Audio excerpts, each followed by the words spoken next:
What really drives my purpose in being a physician is the passion I have to work with individuals one-on-one to really help them improve their health. And so to have colleagues, other physicians, see that passion, recognize it, and offer my name and nomination, and then to have Castle Connolly extend that designation really is humbling and really does mean a lot.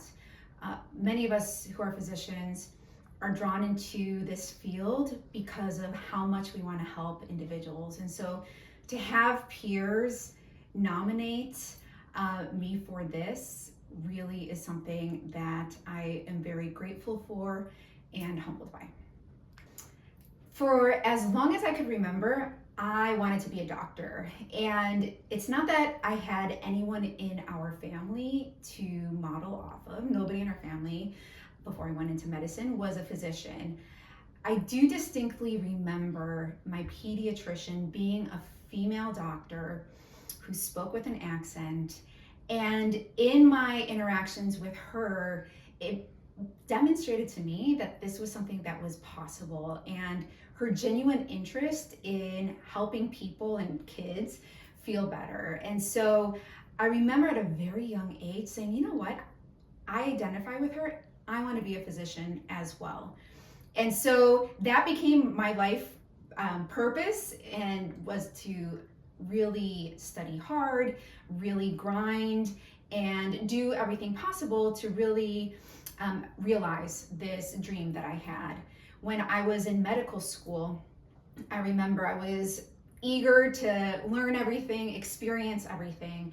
And during my third year rotation, where we're in the hospitals, outside of the classroom and finally in the hospitals, I had the opportunity to go with the endocrinology service and see individuals who were hospitalized for different reasons.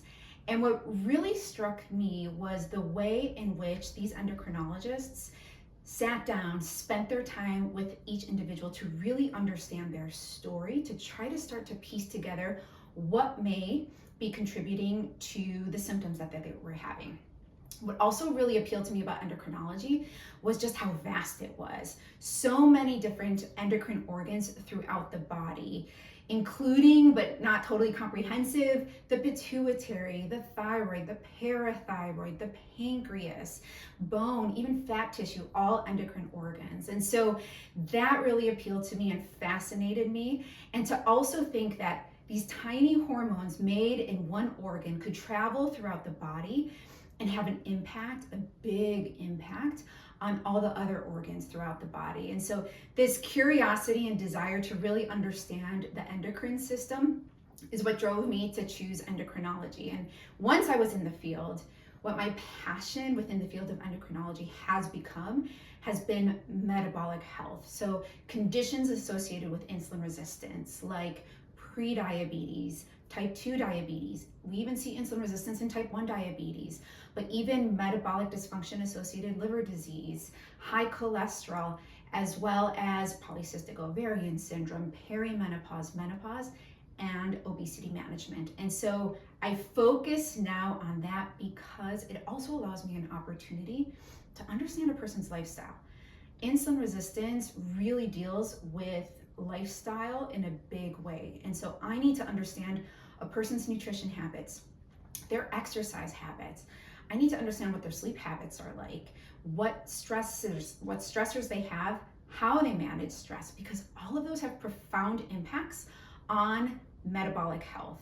And then obviously as a scientist, as a physician, understand which are the appropriate labs to order, how to interpret them, and how to optimize lifestyle and optimally choose effective medicines that both together can help an individual achieve the optimal, long-lasting health that they're looking for. To be honest, when I went into the field of medicine, my mission, my goal was just to be a physician without labels. And obviously that's what I've done, that's what I've been able to achieve.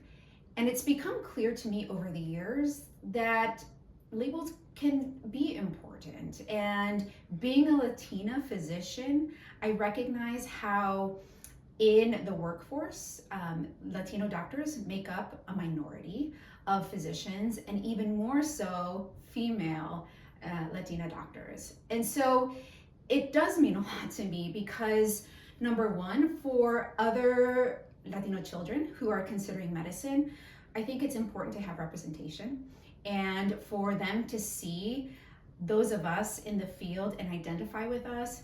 And it helps let them know that their dreams or aspirations of going into the medical field is something that's certainly possible.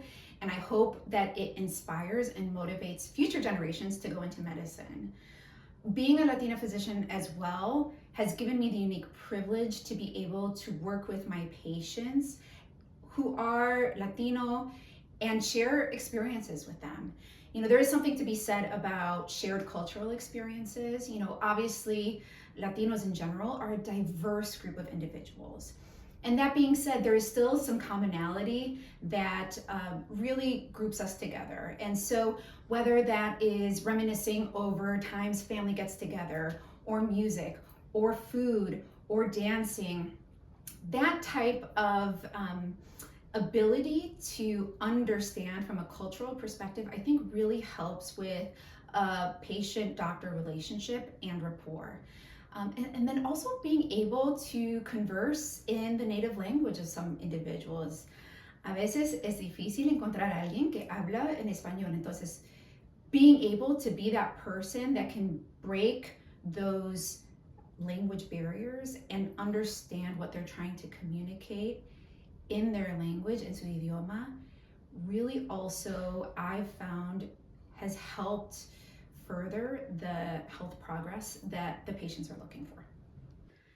I think one piece of medical advice that everyone should follow that spans multiple medical specialties is just keep active. At any opportunity, at every opportunity that you have, move. Just don't stay sedentary. Whether it's time between patients, get up and move around.